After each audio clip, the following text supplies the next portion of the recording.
Il maltempo che ha colpito anche il Vicentino ha provocato danni a macchie di leopardo nell'intera provincia. Le perturbazioni si sono protratte a fasi alterne dalla mattinata e nel primo pomeriggio. Oltre al vento e alle piogge intense, in alcune aree è stata la grandine a provocare i danni maggiori.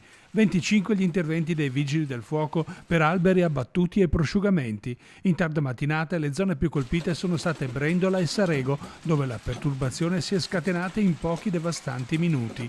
Il punto più critico però nella zona di Montebello Vicentino tra Zermeghedo e Gambellara. La grande quantità di grandine, con chicchi grandi anche come noci, ha saturato gli scarichi della rete secondaria, facendo tracimare fossati e allagando le strade. Il dilavamento dell'acqua ha provocato due frane lungo la regionale 11 Padana Superiore, dove è in vigore il senso unico alternato per rimuovere il terreno dalla carreggiata.